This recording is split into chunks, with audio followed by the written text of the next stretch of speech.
Hey, welcome. Today, we're going to dive into a topic that's, well, a pretty fundamental truth for anyone with big ambitions.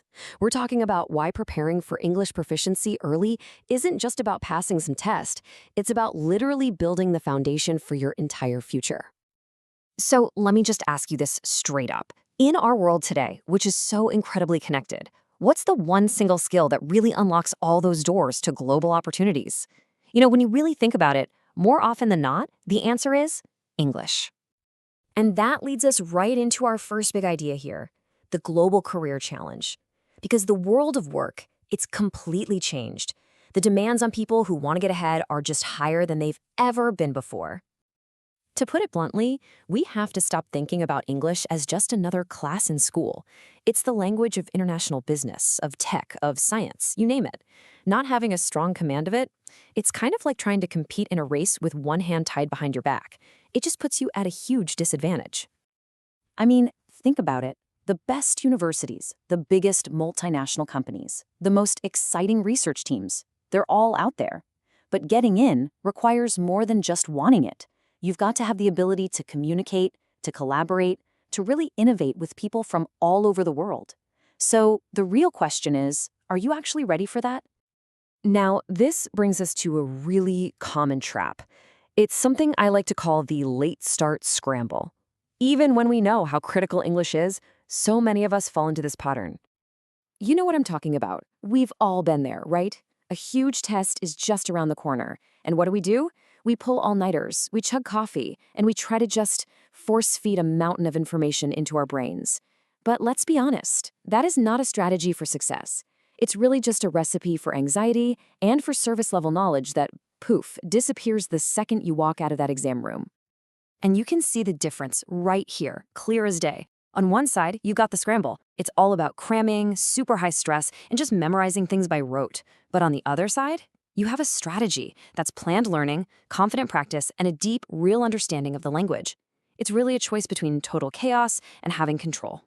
So, the big question is, how do we get from that frantic scramble to a smart strategy?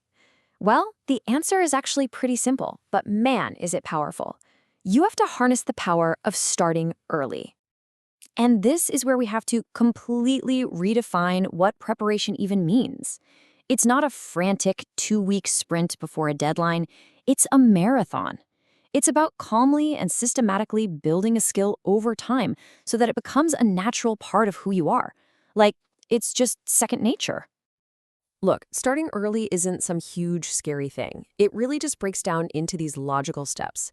First, you build that strong foundation, grammar, vocabulary, without all the pressure. Then you focus on developing consistent habits, making English part of your everyday life. And from there, you can move on to mastering those advanced, nuanced skills you're going to need to really succeed professionally. And this is where it gets really good.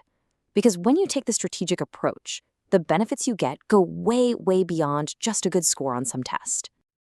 You see, you're not just learning how to pass an exam. You're gaining genuine confidence, the kind that only comes from knowing you're truly competent. You're getting rid of that awful test anxiety because you know you're prepared. You're not just memorizing phrases. You're on the path to real fluency.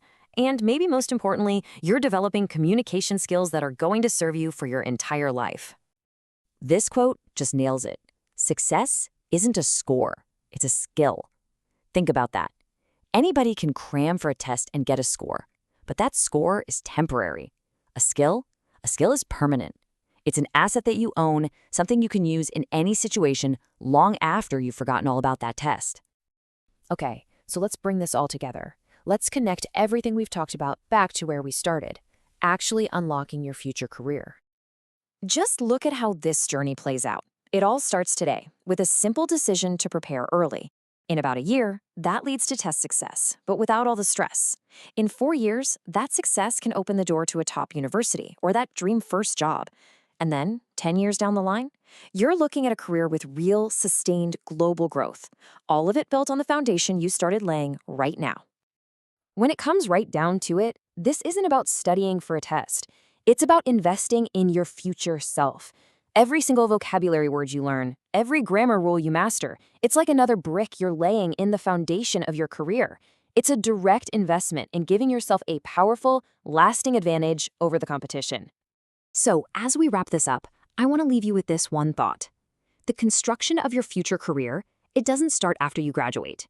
It's happening right now with every single choice you make. So the question isn't if you need to prepare.